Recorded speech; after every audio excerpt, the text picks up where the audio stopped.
I like curly maple or dark walnut and blued or brown steel. I'm not into stainless steel and plastic stocks. Yeah, I was on the very first muzzle loading hunt in Oklahoma. And of course back then it was just strictly traditional weapons. There was no such thing as modern inlines then. And which is all right, you know. But, you know, it's, to me it's not primitive weapons hunting, if you know what I mean. It's not something you get out a week or 2 weeks before deer season and go out and shoot it a couple times and shoot 3 shots for a group or till you get it on target. I feel perfectly confident. My rules I told you before are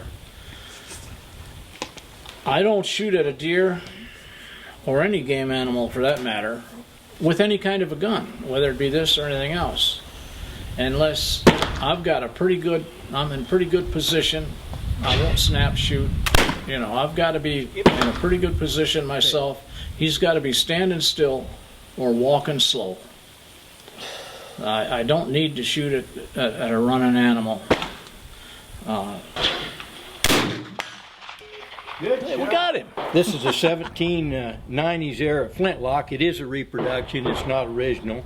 And this was made by a fellow by the name of Jackie Brown down in Walnut, Mississippi. Of course, these are loaded through the muzzle.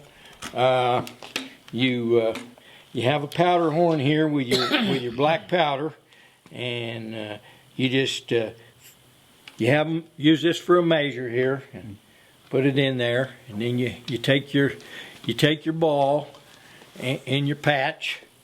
Now, if you have a real tight patch and ball, you'll need what they call a short starter. Old timers didn't use these. They've never found an original bag where old timers used these. Normally, what they did, they had their barrels coned. It was flared a little bit here at the muzzle, where it facilitated an easy starting of the ball, and they could start it with their thumb, and then you just you put your ball flush there, and then you take your knife and you cut the patch off flush, or you can use pre-cut patches already cut. I've even seen guys just cut them in squares and use them that way.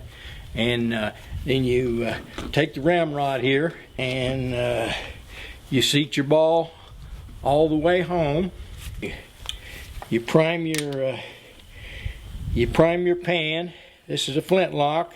You have a powder pan there. This is called a frizzen, and you got a flint, and you put powder in your pan there, and when that sparks, that powder shoots a flame into the vent and ignites the main powder charge. This is a copy built by me. I would say somewhere 1840s to up into after the Civil War. This is a percussion gun here. It's the next step up from the Flintlock, and it's a little more modern, but it's still what we call a traditional firearm. You basically load it the same way you do that. The only difference is the percussion cap. You know, a lot of it is history too, and I do pre-1840 fur trade rendezvous.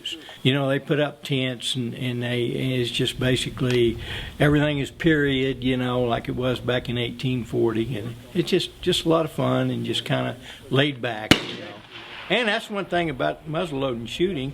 It's inexpensive. I mean, you know. Modern guns, you know, ammunition is getting pretty high these days, and it doesn't take you long to shoot up a whole lot of money. But with these things, you know, where we cast our own balls, and we can come out and shoot all day for a couple of bucks, you know.